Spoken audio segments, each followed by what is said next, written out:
Un libro, una hora. Dirigido por Antonio Martínez Asensio. Bienvenidos una semana más a Un libro, una hora. Hoy vamos a contarles El Gattopardo, de Giuseppe Tomasi di Lampedusa. Lampedusa nació en Palermo en 1896. Pertenecía a una familia aristocrática y viajó mucho por Europa. Era un lector apasionado de libros históricos y de novelas extranjeras, y decidió dedicarse a la literatura en los 2 últimos años de su vida. Y ahí escribió El Gattopardo, nada menos. Generó un revuelo enorme y una admiración extraordinaria. Nunca vio publicados sus libros, porque en abril de 1957 le descubrieron un tumor en el pulmón y a finales de mayo se fue a Roma esperando que allí lo curarían, pero murió en Roma el 23 de julio. El Gattopardo es seguramente la novela más importante y más leída del siglo XX italiano. Obtuvo en 1959 el premio Strega. Es maravillosa la forma de contar el ambiente y la época. Es una delicia perseguir a don Fabrizio por sus reflexiones y su visión de un mundo que se derrumba. Vamos allá. Nunc et in hora mortis nostrae. Amén. El rezo cotidiano del rosario había concluido. Durante media hora la serena voz del príncipe había evocado los misterios de dolor. Durante media hora otras voces, entremezcladas, habían tejido un rumor ondulante en el que ciertas palabras inusuales, amor, virginidad, muerte, resaltaban como flores de oro. Y mientras duró ese rumor, el aspecto del salón rococó dio la impresión de haber cambiado. Hasta los papagayos, cuyas irisadas plumas cubrían la seda del entapizado, parecieron intimidarse. Y entre las 2 ventanas, la blonda y opulenta Magdalena trocó incluso su habitual aire soñador por una contrita expresión de penitencia. Así empieza El Gattopardo, con un rezo en la casa de los Salina, en mayo de 1860. Cuando termina, vuelve el orden. Se abre la puerta, salen los criados y hasta entra el perro, Bendicó. Las mujeres se levantan lentamente y el oscilante retroceso de sus faldas va descubriendo mitológicas desnudeces dibujadas sobre el fondo lechoso de las baldosas. Los niños se pelean. El primogénito, el duque Paolo, tiene ganas de fumar, pero no se atreve a hacerlo delante de sus padres. Mientras tanto, el príncipe se puso de pie. El impacto de su peso de gigante hizo temblar el pavimento y sus ojos clarísimos reflejaron un instante el orgullo por esa efímera confirmación del poder que ejercía sobre hombres y edificios. Ahora estaba colocando el enorme misal rojo sobre la silla que había tenido delante mientras rezaba el rosario, y guardaba el pañuelo sobre el que había apoyado la rodilla, pero una nube de mal humor enturbió su mirada cuando volvió a ver la manchita de café que desde la mañana había osado interrumpir la vasta blancura del chaleco. No es gordo, sino inmenso y muy robusto. Su cabeza roza el rosetón inferior de las arañas. Sus dedos son capaces de enrollar como papel de seda las monedas de un ducado. Pero esos dedos también saben palpar y acariciar con extremada delicadeza, como sabe su esposa María Estela, y como saben los telescopios, los anteojos y los buscadores de cometas de su observatorio privado. Su tez rosada y su pelambre color de miel delatan el origen alemán de su madre, en un ambiente de rostros aceitunados y cabelleras de azabache. Además, de alemán le ha quedado un temperamento autoritario, cierta rigidez moral y una propensión a las ideas abstractas. En una estirpe que durante siglos jamás ha sabido ni sumar sus gastos ni restar sus deudas, él es el primero que tiene una marcada y genuina inclinación hacia las matemáticas. Según el diccionario de la Real Academia, Gattopardo, del italiano gatto pardo, es otro nombre de la onza. Sin embargo, el vocabulario de la lengua italiana de N. Zingarelli nos aclara que se trata de un felino de formas elegantes, similar al gato doméstico, pero mucho más grande. El término surge, según describe A. Vitello y Gattopardi di Donafugata, de una corrupción dialectal de la palabra leopardo en boca de los campesinos de Torreta y de Palma, feudos de Lampedusa. Llamamos, pues, gato pardo a ese gatopardesco animal que de la naturaleza pasa a la heráldica, de allí a la literatura y luego, junto con el adjetivo derivado, al acervo cultural e ideológico de nuestra época. La cena, en casa de los Salina, se sirve con el esplendor que distingue al reino de las dos Sicilias. Ya es imponente de por sí la mesa con 14 comensales, entre los dueños de la casa, los hijos, gobernantas, preceptores, pero es que además está cubierta por un finísimo mantel que resplandece bajo la luz de la araña de Murano. Encima, cristal de Bohemia, vajilla de plata. Cuando el príncipe entra en el comedor, ya están todos. Solo está sentada la princesa, eso sí, los otros esperan detrás de sus sillas. Don Fabrizio Corbera, príncipe de Salina, sirve personalmente la sopa de una enorme sopera de plata con la tapa coronada por el gatopardo danzante, como una tarea que simboliza los deberes nutricios del paterfamilias. Aquella noche, sin embargo, como no sucedía desde hacía tiempo, sonó amenazador el tintineo del cucharón al golpear contra las paredes de la sopera. Señal de una gran cólera todavía no expresada, uno de los ruidos más espantosos que podían existir, como diría 40 años más tarde, uno de los hijos que aún lo recordaba. El príncipe se había percatado de que Francesco Paolo, el hijo de 16 años, no estaba en su sitio. El muchacho entró enseguida. «Perdón, papá», y se sentó. No hubo reproches, pero el padre Pirrone, cuya función venía a ser la de un perro de pastor, inclinó la cabeza y se encomendó a Dios. La bomba no había estallado, pero el viento que su paso había producido bastó para helar la mesa y arruinarles la cena. Los hijos enmudecen de terror cuando los ojos azules de su padre les miran, pero él, en cambio, solo está pensando: ¡qué bella familia! Las mujeres, regordetas, rebosantes de salud, con sus hoyuelos maliciosos y entre la frente y la nariz, aquel ceño característico, marca atávica de los Salina. Los varones, delgados pero fuertes. Uno de los que falta desde hace 2 años es Giovanni, el segundón, el más querido, el más arisco también. Un buen día desapareció de la casa y durante 2 meses no se supo nada de él, hasta que llegó desde Londres una carta en la que pedía disculpas por la inquietud despertada, los tranquilizaba acerca de su salud y afirmaba que prefería la modesta vida de encargado de una empresa carbonera en lugar de la existencia demasiado protegida del bienestar palermitano. La imagen del muchacho vagando entre la niebla hace que el príncipe se vuelva más sombrío, tanto que la princesa acaricia la mano del príncipe como una potente zarpa apoyada sobre el mantel. Aquel ademán inesperado desencadenó diversas sensaciones: irritación por verse compadecido y una sensualidad ya no dirigida hacia quien la había provocado. Como un relámpago se le apareció al príncipe la imagen de Marianina con la cabeza hundida en la almohada. Alzó secamente la voz. «Domenico», dijo a un criado, «dile a don Antonio que enganche los bayos al cupé. Tan pronto como acabe de cenar iré a Palermo». Al ver que los ojos de su mujer se habían vuelto vítreos, se arrepintió de lo que acababa de ordenar, pero como era inconcebible que se retractase de algo ya decidido, insistió, añadiendo incluso la befa a la crueldad. «Padre Pirrone, usted me acompañará. A las 11 estaremos de regreso. Podrá pasar 2 horas en la casa profesa con sus amigos». Y apenas ingerido el último níspero, se oye rodar el coche en el zaguán. Mientras, en la sala, un criado alcanza la chistera a don Fabrizio y el tricornio al jesuita. La princesa, ya con lágrimas en los ojos, hace un último intento de impedir que vaya, diciéndole que las calles están agitadas y es peligroso. Pero el príncipe dice que todos le conocen y besa apresuradamente a su mujer. Está a punto de renunciar, eso sí, al paseo cuando llega ante el cupé, seguramente porque el olor de la piel de la princesa le ha evocado tiernos recuerdos. Pero justo en aquel momento surge un grito de la ventana del piso superior, seguido de chillidos agudísimos. Es la princesa, que tiene una de sus crisis histéricas. El príncipe se sube al cupé y arranca. Ya al salir de la finca Salina se divisaba a la derecha la villa semiderruida de los Falconeri, que pertenecía a Tancredi, su sobrino y pupilo. Un padre derrochador, el marido de la hermana del príncipe, había disipado toda la hacienda y luego había muerto.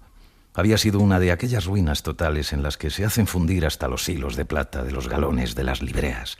Al morir la madre, el rey había confiado al tío Salina la tutela del huérfano, que por entonces tenía 14 años. El muchacho, a quien hasta ese momento don Fabricio apenas conocía, se había ganado el cariño del irritable príncipe, que en él descubría un entusiasmo indómito, un temperamento frívolo, contradicho a veces por repentinas crisis de seriedad. Aunque no se lo confesase a sí mismo, hubiera preferido que él fuese su primogénito en lugar del Pánfilo de Paolo. Tancredi se da la gran vida e incluso ha llegado a simpatizar con las sectas y relacionarse con el Comité Nacional Clandestino. Para su tío, la falta nunca puede ser de Tancredi, de modo que la culpa recae sobre la época. Malos tiempos. Palermo está sumida en la oscuridad, eso sí. Son los conventos los que dan a la ciudad su aspecto sombrío, su carácter, su decoro, y al mismo tiempo ese tono fúnebre que ni la frenética luz siciliana consigue disipar. 2 horas más tarde ya estaban en el coupé regresando. El padre Pirrone se veía muy alterado. Sus cofrades lo habían puesto al día sobre la situación política, mucho más tensa de lo que parecía cuando se la contemplaba desde la calma indolente de Villa Salina. Se temía un desembarco de los piamonteses en el sur de la isla, por la parte de Schiaccia. Las autoridades habían detectado en el pueblo una sorda agitación. El AMPA de la ciudad esperaba la primera señal de debilidad en el poder para lanzarse a saquear y violar. A la mañana siguiente, mientras el príncipe se está afeitando, ve por el espejo venir a Tancredi, con una expresión tímidamente burlona. Enseguida le pregunta en qué anduvo la noche pasada, y Tancredi contesta que en nada especial, que estuvo con sus amigos. Lleva un traje de caza, chaqueta ceñida y botas de caña alta. Le dice que se marcha dentro de media hora. Ha venido a despedirse. Se va a las montañas, a Corleone. Se preparan grandes cosas y no quiere quedarse en casa. Estás loco, hijo mío. Ir a meterte con esa gente. Son todos mafiosos y estafadores. Un Falconeri tiene que estar con nosotros, por el rey. Los ojos volvieron a sonreír. ¿Por el rey? Sí, pero ¿qué rey? El muchacho tuvo uno de esos accesos de seriedad que lo volvían enigmático y a la vez entrañable. Si nosotros no participamos también, esos tipos son capaces de encajarnos la república. Si queremos que todo siga igual, es necesario que todo cambie. ¿Me explico? Hay una falsa leyenda alrededor de El gato pardo desde que se publicó, construida sobre la famosa frase de Tancredi para justificar su incorporación a los camisas rojas del revolucionario Garibaldi. Si queremos que todo siga igual, es necesario que todo cambie. Es una frase universalmente conocida que se cita como expresión de la filosofía fatalista de la obra y que además vendría a formular un principio que se ajusta perfectamente a la praxis política italiana. Es preciso desmontar esta leyenda. La afirmación, ya proverbial, no refleja el mensaje de Giuseppe Tomasi di Lampedusa, ni representa el pensamiento del protagonista de la novela. Es una expresión muy política de Tancredi, futuro diplomático y hombre de los nuevos tiempos, que debe legitimar su opción revolucionaria ante los ojos de los hombres de los viejos tiempos, de su clase social. El príncipe siente que su verdadero hijo es este. Se pone en pie deprisa, se arranca la toalla del cuello, hurga en una gaveta, corre hacia él y le pone en el bolsillo un cartucho de onzas de oro. Tancredi le dice, riendo, que si subvenciona la revolución. Le besa y se va. El príncipe termina de vestirse, se coloca un pañuelo con 3 gotas de esencia de bergamota y se mete en el mismo bolsillo las llaves, el reloj con cadena y el monedero. Su paso vigoroso hace tintinear los cristales de los salones que va atravesando. Mientras baja las escaleras, comprende lo de si queremos que todo siga igual. Siempre ha sabido que Tancredi es un gran hombre. Se va a su oficina y poco después llega Russo, el mayordomo, el hombre a quien el príncipe aprecia más entre sus subordinados. Supongo que vuestra excelencia estará inquieto por la partida del señorito Tancredi, pero su ausencia no durará mucho, estoy seguro. Y todo acabará bien. Una vez más, el príncipe se topó con uno de los enigmas sicilianos. En esta isla secreta, donde se atrancan puertas y ventanas, y los campesinos dicen que no conocen el camino que va al pueblo donde viven, pese a que puede verse allí en la colina a solo 10 minutos de marcha. En esta isla, que tanto presume de misteriosa, la discreción es un mito. Entonces el príncipe le pregunta a Russo si también está mezclado en ese enredo. Russo contesta que mezclado no está, pero que su corazón está con los valientes muchachos y que la situación es insoportable, que después, en cambio, tendrán libertad, seguridad y menos impuestos, facilidades, comercio. Dice que durante algunos días habrá tiros y alborotos, pero que Villasalina estará segura que los piamonteses solo entrarán con el sombrero en la mano para presentar sus respetos a vuestras excelencias, que el resto será como antes. El príncipe le dice que entonces no les quieren destruir a ellos, sus padres, solo quieren ocupar su puesto. Solo es una lenta sustitución de clases.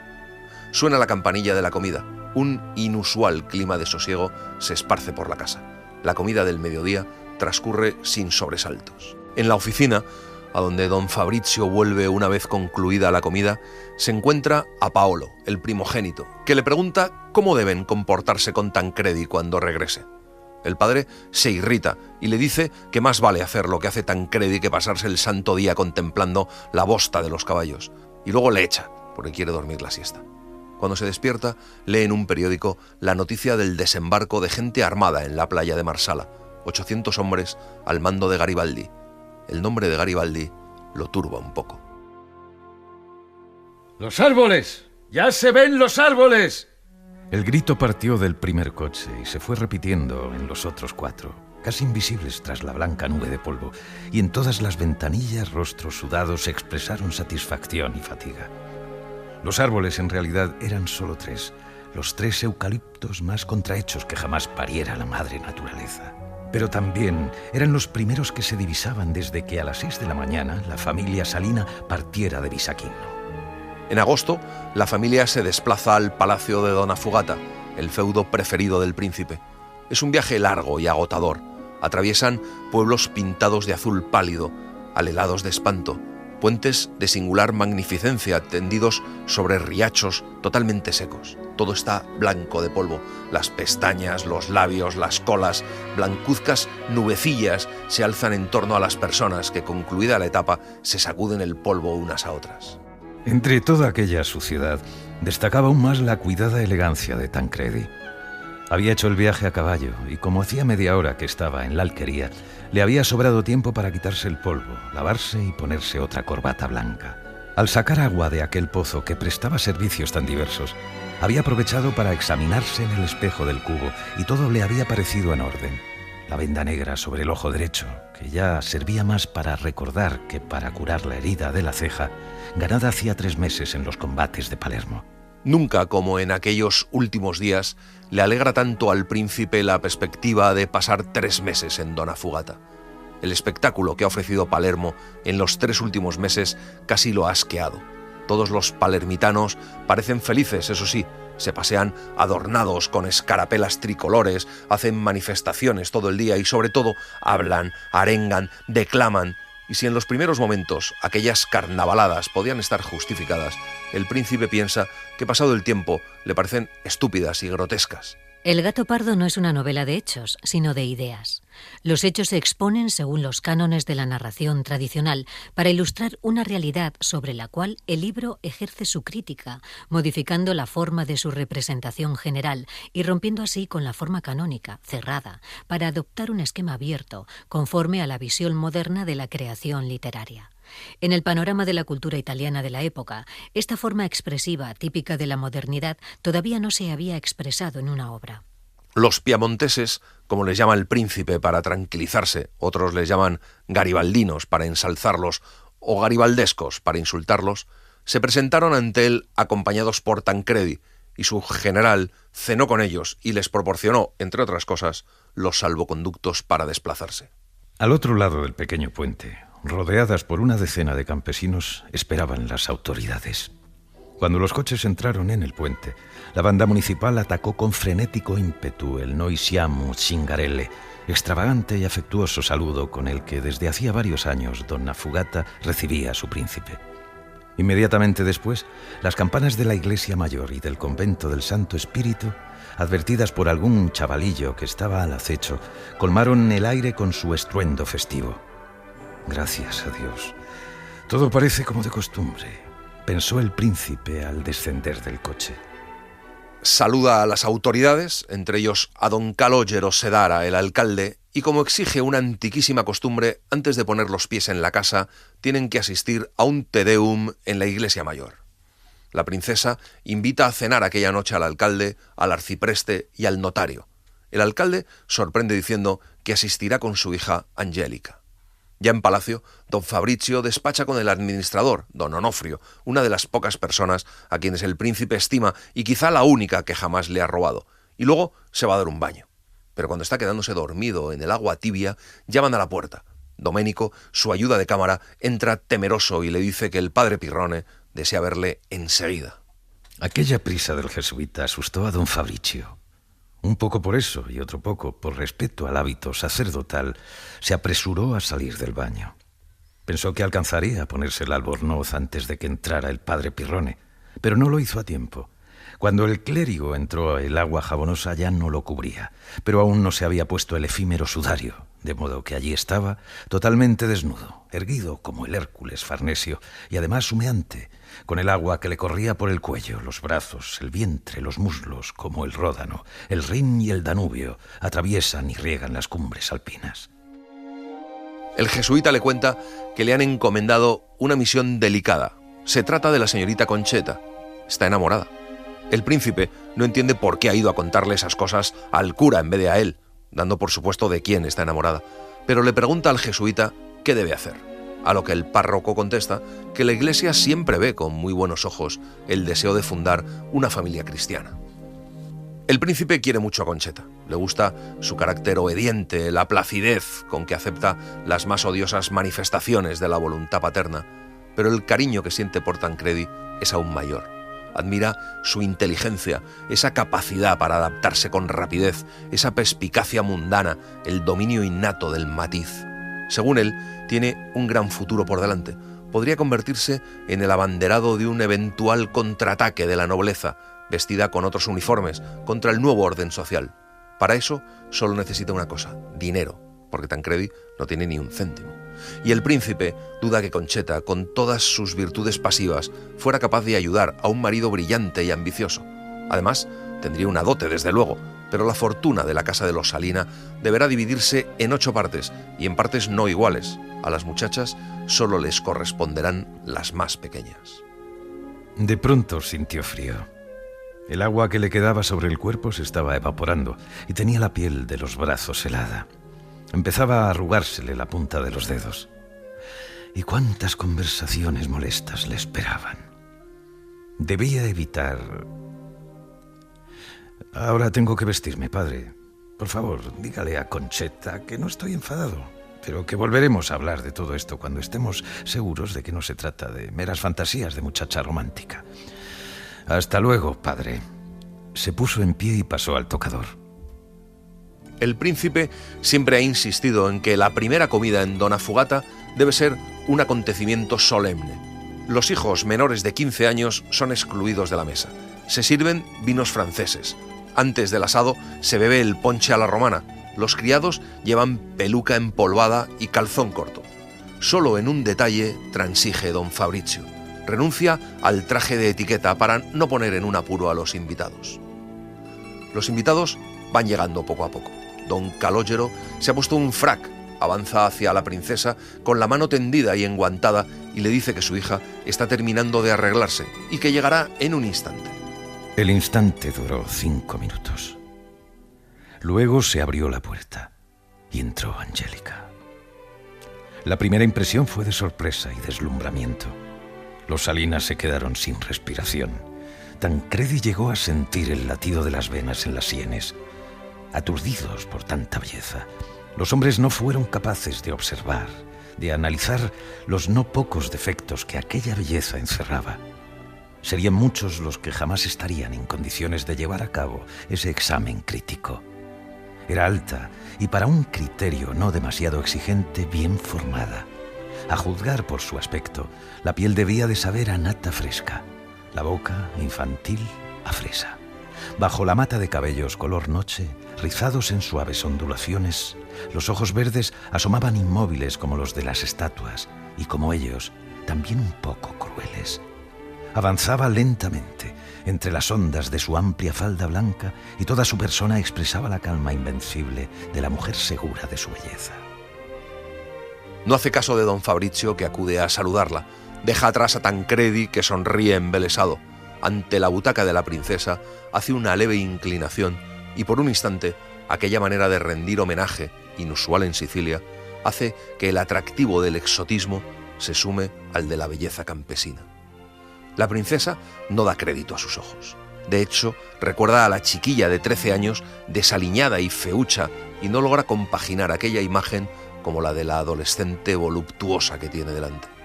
El príncipe se dirige a la muchacha con la misma graciosa cortesía que hubiese empleado para hablarle a cualquier duquesa o princesa. Tancredi, después de haberse hecho presentar por don Calogero, después de haber resistido a duras penas el deseo de besar la mano de Angélica, después de haber maniobrado el faro de su ojo azul, continúa charlando, pero sin comprender nada de lo que oye. Entonces pasan a cenar. Todos estaban tranquilos y contentos. Todos, salvo Concheta. Era verdad que había abrazado y besado a Angélica e incluso no había querido aceptar que la tratara de usted y le había propuesto el tú de cuando eran niñas, pero bajo el corpiño azul pálido latía un corazón atenazado. La violenta sangre de Losalina bullía en su interior y bajo la lisa frente pululaban ideas de envenenamiento.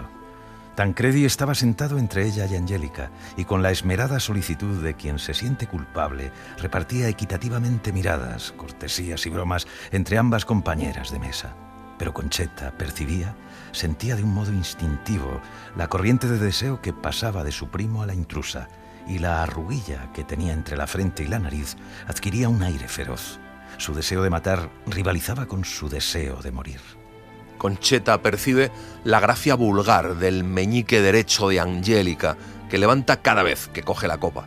Percibe el lunar rojizo en la piel del cuello, percibe el intento, a duras penas contenido, de quitarse con la mano un trocito de comida que ha quedado entre aquellos dientes tan blancos. Percibe aún más intensamente cierta falta de sutileza.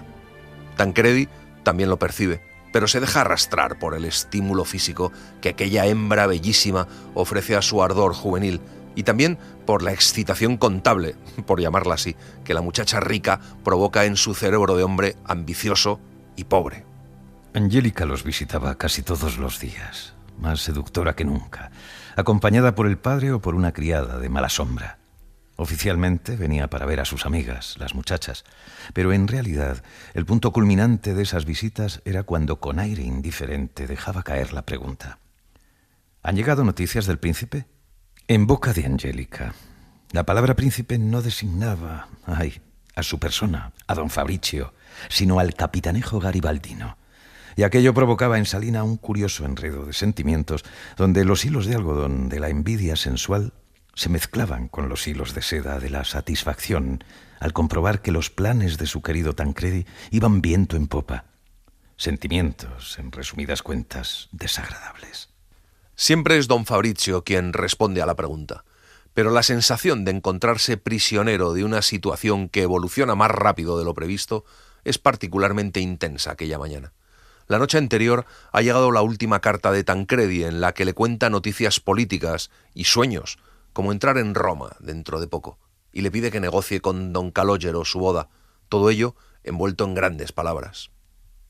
Don Fabricio, una vez más, comprueba la asombrosa aceleración de la historia. Se siente contento por la decisión de Tancredi, que asegura su satisfacción carnal, efímera, y su tranquilidad económica, perenne, y luego piensa en el increíble descaro del joven, que da por descontada la aceptación de Angélica. Pero todos esos pensamientos desaparecen ante la profunda humillación que para él supone tener que tratar de asuntos tan íntimos con don Calogero, y también ante la desagradable perspectiva de entablar al día siguiente delicadas negociaciones empleando ese tipo de astucias que tanto repugna a su altiva naturaleza leonina. Don Calogero espera de pie, pequeño, enjuto, mal afeitado, realmente un pequeño chacal, salvo por la inteligencia que chispea en sus ojillos. Parece que va vestido de luto. Inmediatamente dan comienzo las escaramuzas de palabras insignificantes que preceden a las grandes batallas verbales. El príncipe dice que Tancredi se ha vuelto loco de amor por Angélica, y el alcalde no se inmuta, sonríe y se dedica a examinar la cinta de su sombrero. Y entonces le dice que lo sabía, que les vieron besarse la víspera de la partida de don Tancredi en el jardín cerca de la fuente. Así que don Calogero lleva desde entonces preguntándose qué intenciones abriga. Un enjambre de avispas enfurecidas cayó sobre don Fabricio. Ante todo, como en cualquier hombre que aún conserva su vigor, los celos carnales. Tancredi había saboreado ese gusto de fresas que él jamás podría conocer.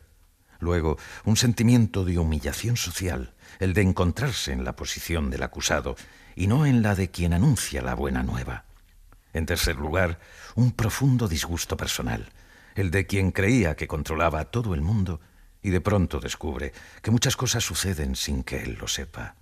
Entonces don Fabrizio dice que por eso ha sido él quien ha tomado la iniciativa y le ha hecho venir para pedirle la mano de Angélica. Don Calogero sigue impasible, así que el príncipe pierde la paciencia y le dice que ahora es él quien espera que le aclare cuáles son sus intenciones. El alcalde se pasa la mano derecha por los ojos y luego alza la vista.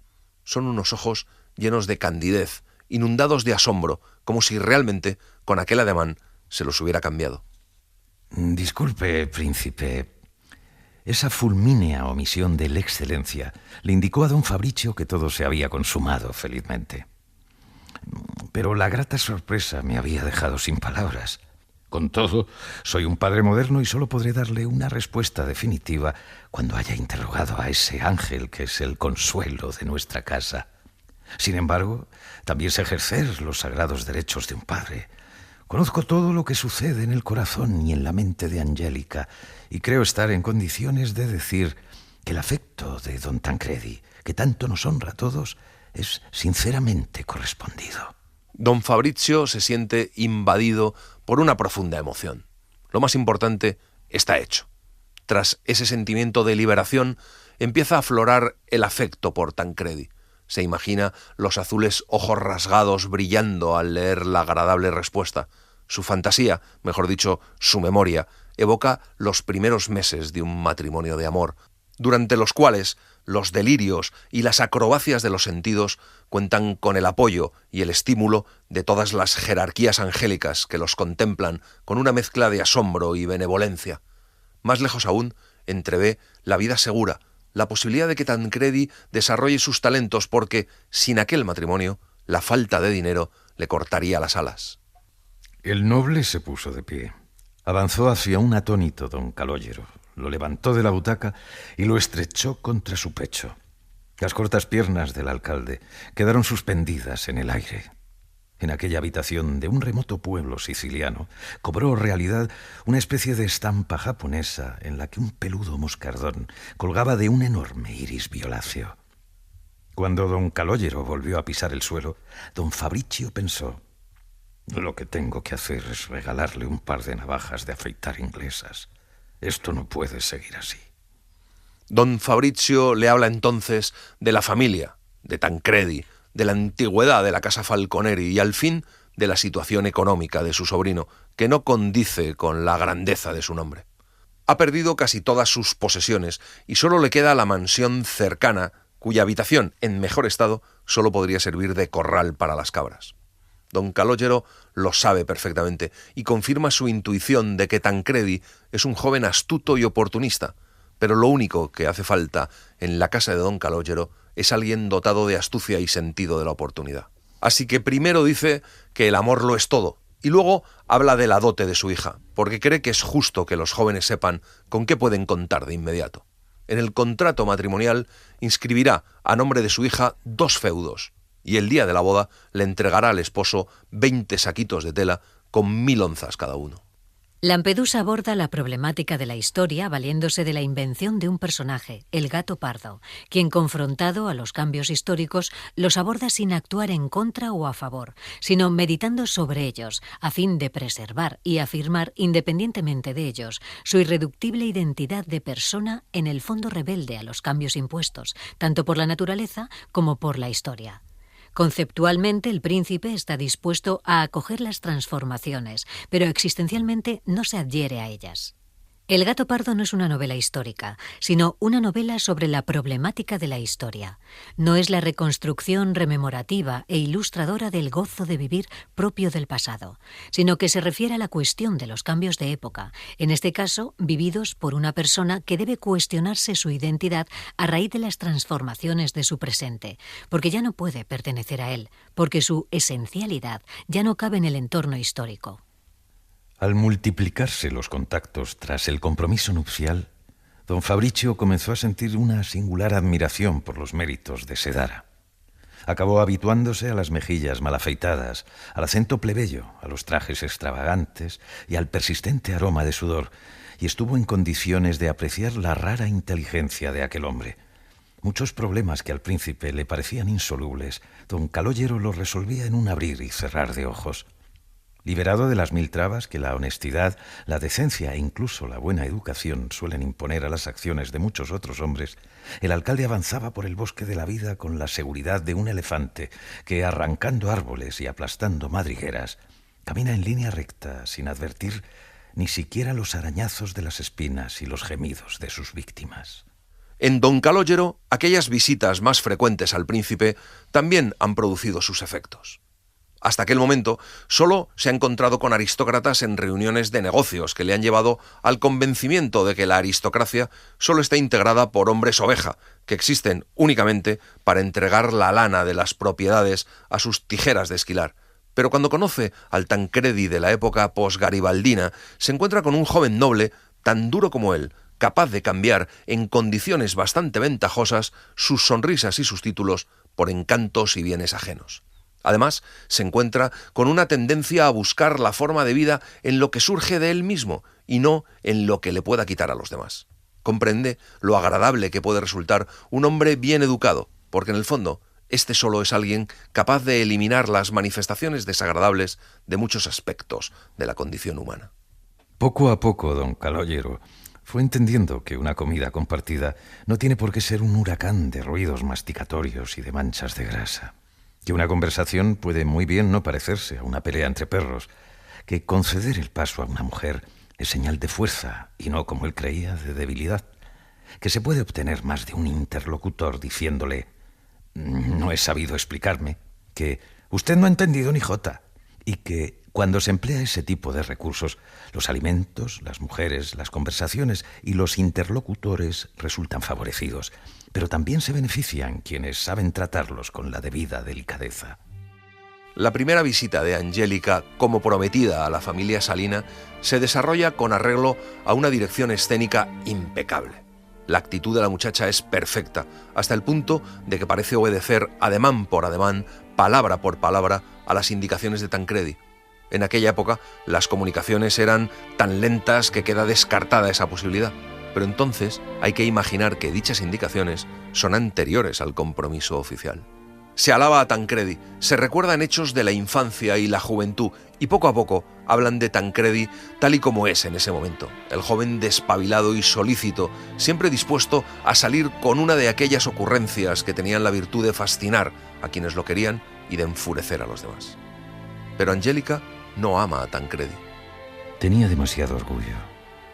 Era demasiado ambiciosa para tolerar esa anulación pasajera de la personalidad, sin la cual el amor es imposible. Además, su propia juventud y su falta de experiencia social aún le impedían apreciar las verdaderas cualidades del muchacho, todos los matices que había en ellas. Sin embargo, aunque no lo amase, sí estaba enamorada de él entonces, lo cual es algo bastante distinto. Los ojos azules, la amabilidad burlona, ciertos tonos graves que su voz adoptaba de improviso, le provocaban, incluso al recordarlos, una turbación muy especial, y en aquellos días solo deseaba entregarse a esas manos. Luego las olvidaría por otras, como de hecho sucedió, pero por el momento le entusiasmaba bastante la idea de caer en ellas. Para ella, Tancredi es la posibilidad de ocupar un puesto elevado en el mundo noble de Sicilia, mundo que cree lleno de maravillas. También confía en que sea un amante fogoso. Si además es superior en el plano intelectual, mejor aún, pero a ella eso no le importa demasiado. La primera visita termina y todo ha ido sobre ruedas. Don Fabricio se retira para refugiarse en las lecturas al anochecer, un hábito que ha recuperado. Se acerca el 10 de noviembre y con ello el final de la estancia en Dona Fugata. Llueve mucho. De pronto se oye un gran alboroto en el cuarto contiguo y el criado irrumpe en la sala gritando que ha llegado el señorito Tancredi. La sorpresa transporta a Concheta a una época que ya solo existe en el recuerdo y le llama querido, pero el propio sonido de su voz la hace regresar al desagradable presente. Por suerte, la exclamación, cubierta por el entusiasmo general, pasa inadvertida. Todos corren hacia la escalera. Tancredi está envuelto en una enorme capa azul de la caballería piamontesa, empapada de agua. Entró, soltó la cadenilla que sujetaba la capa al cuello, dejó caer la pesada prenda que con un ruido viscoso se desplomó sobre el suelo. Olía a perro mojado y llevaba 3 días sin quitarse las botas, pero era él. Para don Fabricio, que lo estrechaba entre sus brazos, era el muchacho a quien quería más que a sus propios hijos. Para María Estela, el sobrino querido a quien había tenido la torpeza de calumniar. Para el padre Pirrone, la oveja que siempre se descarriaba y volvía al redil. Para Concheta, un fantasma entrañable, parecidísimo a su amor perdido. El propio Bendico volvía a encontrar a su querido compañero de juegos, el que mejor sabía soplarle en el hocico a través del puño, y su éxtasis canino lo demostraba galopando frenéticamente por la sala, sin ocuparse en absoluto del ser amado. Tancredi escribe enseguida a su amada: «Queridísima Angélica, he llegado, he venido por ti. Estoy enamorado como un gato, pero también mojado como una rana, sucio como un perro perdido y hambriento como un lobo. Tan pronto como me haya lavado y considere que mi aspecto sea digno de acercarse a la más bella de las bellas, correré hacia ti, dentro de 2 horas. Mis respetos a tus queridos padres. A ti, nada por ahora». El mensaje atraviesa la plaza de inmediato. Poco después están todos tranquilos delante de la chimenea cuando Tancredi saca de un bolsillo un pequeño estuche de raso azul celeste. Es el anillo que le regalará Angélica, mejor dicho, el que le regala don Fabricio a través de él. Es un zafiro muy oscuro, tallado en forma de octógono, plano y rodeado por una apretada corona hecha de purísimos y diminutos diamantes. Es una joya un poco tétrica, pero perfectamente acorde con el gusto necrófilo de la época. El estuche ya ha pasado por las manos de todos cuando desde el otro lado de la puerta se oye un «¿se puede?». Es Angélica. Se ha echado por encima uno de esos inmensos capotes de paño muy vasto que suelen usar los campesinos para protegerse del agua. Aquel espectáculo, aquel contraste incluso entre la belleza de la persona y la tosquedad de la capa, fue como un latigazo para Tancredi. Se levantó, corrió hacia ella sin decir nada y la besó en la boca. Con la mano derecha tenía cogido el estuche y al reclinar ella la cabeza le hacía cosquillas en la nuca. Oprimió el muelle, extrajo el anillo y se lo puso en el dedo anular. El estuche cayó al suelo. «Toma, guapa, es para ti, de tu Tancredi». Su ironía volvió a aflorar. «Y agradéceselo también al tío». Luego la estrechó nuevamente. Tal era la tensión sensual de aquel abrazo que ambos temblaban de ansiedad. Para ellos el salón y las personas que allí había quedaron lejos. Él tenía realmente la impresión de que aquellos besos le devolvían el poder sobre Sicilia, esa tierra hermosa e infiel que durante siglos los Falconeri habían sometido a su voluntad y que ahora, después de una inútil rebelión, se rendía de nuevo ante él, como siempre lo había hecho ante los suyos, con sus delicias carnales y sus doradas cosechas. Las visitas de Angélica al palacio se vuelven cada vez más frecuentes. Tancredi quiere que Angélica conozca todo el palacio, sobre todo esa maraña de habitaciones para huéspedes y una serie de aposentos abandonados y desiertos desde hace muchos lustros que forman un complicado y misterioso laberinto. Tancredi arrastra a la muchacha hacia el centro secreto de ese ciclón de sensualidad. Las correrías a través del inmenso edificio parecen interminables. Es como partir hacia unas tierras desconocidas. Desde la inútil sabiduría de la vejez, a menudo evocaron con nostalgia aquellos días. Habían sido los días del deseo, siempre presente, porque siempre derrotado, de los lechos que tantas veces se les habían ofrecido y ellos habían acabado rechazando, del estímulo sensual que precisamente, al ser inhibido por un instante, se había sublimado en renuncia, es decir, en amor verdadero. Fueron los días en que se preparaban para aquel matrimonio, que también en lo erótico fracasaría. Pero la preparación misma se plasmó como algo aparte, una experiencia deliciosa y breve. El gato pardo, junto con el doctor Zivago, de Boris Pasternak, supuso el lanzamiento internacional de la joven editorial que Gian Giacomo Feltrinelli fundara en 1955. En realidad, pueden hallarse algunos puntos de contacto entre las circunstancias de la publicación de ambos libros. Como en el caso de Pasternak, Feltrinelli nunca pudo homenajear personalmente al autor de su segundo y enorme éxito como editor. En efecto, Giuseppe Tomasi murió en julio de 1957, así que como el escritor ruso, tampoco él pudo conocer la repercusión de la publicación de su única novela, que fue impresionante. En las librerías, señoras finas de cierta edad, jóvenes rebeldes, pequeño burgueses, lectores de revistas piden El gato pardo casi con la misma furia, algo inconsciente, con que hace un tiempo pedían El doctor Zivago. Así se expresaba Rinascita, la revista teórica del Partido Comunista Italiano. Por aquellos días, don Fabrizio recibe una carta del prefecto de Agrigento, donde le anuncia la llegada del secretario de la prefectura para hablarle de un asunto que el gobierno considera muy importante. Tras la anexión de Sicilia al reino de Cerdeña, el gobierno de Turín tiene la intención de designar senadores del reino a algunos sicilianos ilustres. Pero don Fabrizio no acepta el cargo, y lo que hace es sugerir para el Senado a don Calogero. No hay forma de convencerle. Nada mejorará en Sicilia, le explica don Fabrizio al secretario, por la sencilla razón de que los sicilianos se creen perfectos. El secretario piensa que esta situación no durará mucho. Con la nueva administración, ágil y moderna, todo cambiará. El príncipe se sentía abatido. Todo esto, pensaba, no debería durar. Sin embargo, durará siempre. El siempre humano, desde luego. 1 siglo, 2 siglos. Luego será distinto, pero peor. Nosotros hemos sido los gatopardos, los leones. Quienes ocupen nuestro lugar serán los pequeños chacales, las hienas. Y todos, gatopardos, chacales y ovejas, seguiremos creyéndonos la sal de la tierra. Después de darse mutuamente las gracias, se despidieron. 1 año y medio después, se organiza un baile en el Palacio Ponteleone al que acude prácticamente toda la familia de los Salina.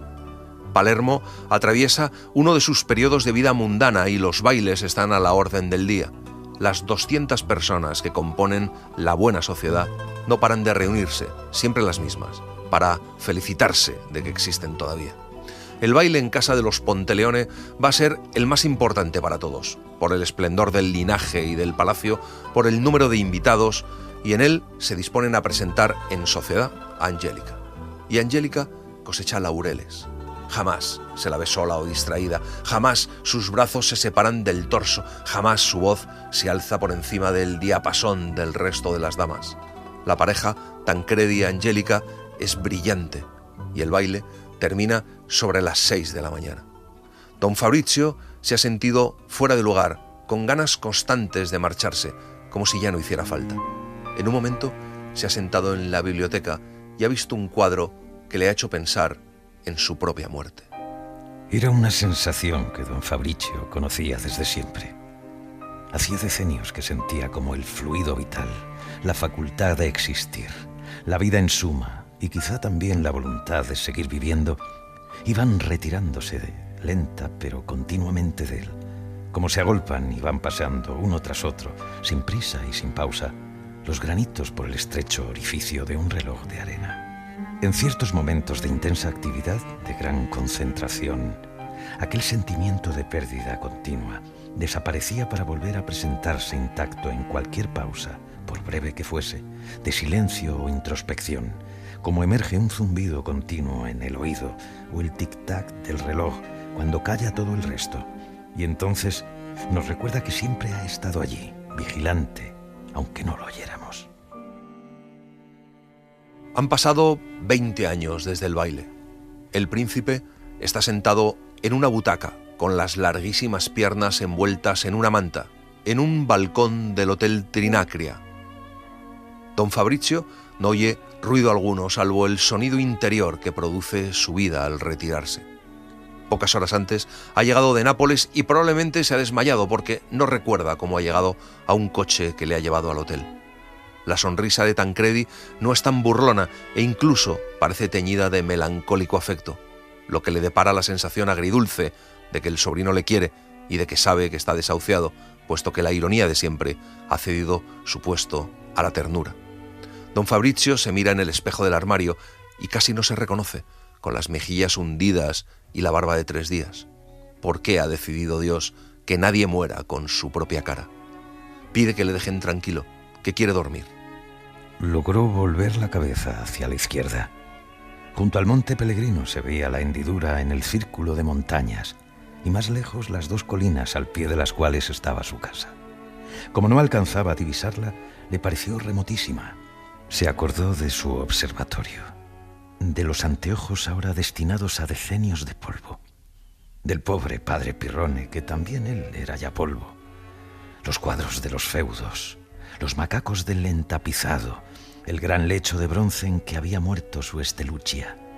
Pensó en todas esas cosas que ahora le parecían humildes, aunque fuesen tan valiosas, en esas tramas de metal, esas urdimbres de hilos, esas telas cubiertas de tierras y jugos vegetales que él había mantenido en vida y que pronto caerían, inocentes, en un limbo de olvido y abandono. Se le encogió el corazón y de pronto, al pensar en aquellas pobres y entrañables cosas a punto de perderse, olvidó su propia agonía. Concheta está en la habitación de al lado. Han llamado a un cura. Don Fabrizio accede a confesarse. Pide a todos que se vayan. Intenta hacer un balance de pérdidas y de ganancias de su vida. Trata de extraer de la inmensa montaña de cenizas del pasivo las diminutas briznas de oro de los momentos felices. Las 2 semanas previas a su casamiento, las 6 siguientes. Media hora cuando nació Paolo. Ciertas conversaciones con Giovanni. Muchas horas en el observatorio, entregadas a la persecución de lo inalcanzable. Tancredi, sus perros. Las primeras horas de sus regresos a Dona Fugata, el sentido de la tradición y lo perenne expresado en la piedra y en el agua, el tiempo congelado. Los alegres escopetazos disparados durante algunas cacerías, algunos minutos de contrición en el convento entre el olor a moho y confituras, los momentos de satisfacción por haber sabido dar respuestas tajantes a los necios, el placer de saber que en el carácter de Concheta se perpetúa la estirpe de los Salina, algunos momentos de entusiasmo amoroso. Luego siente que su mano ya no aprieta a la de otros. Todos le rodean y lloran, menos Concheta. De pronto, en el grupo se abrió paso una joven dama, esbelta, con un vestido de viaje marrón de amplia tournure y un sombrerito de paja cuyo velo moteado no alcanzaba a ocultar la gracia irresistible del rostro. Su manecita, protegida por un guante de gamuza, se insinuaba entre los codos de los que lloraban. Pedía disculpas y se iba acercando poco a poco. Era ella, la criatura que siempre había deseado. Venía a llevárselo. Era extraño que, siendo tan joven, hubiera decidido entregarse a él.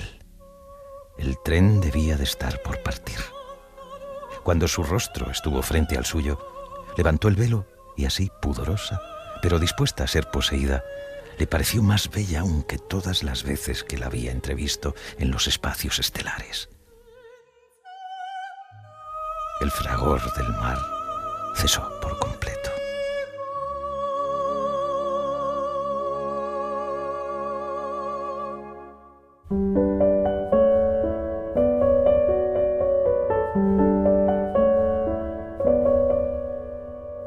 Y así les hemos contado El Gattopardo de Giuseppe Tomasi de Lampedusa.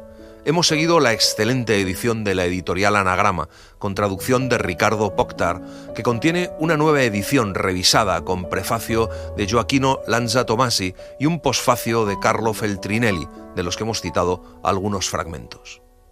La semana que viene nos volvemos a encontrar con La muerte en Venecia de Thomas Mann. Gracias por estar ahí y gracias por leer. Un libro, una hora, en la cadena SER.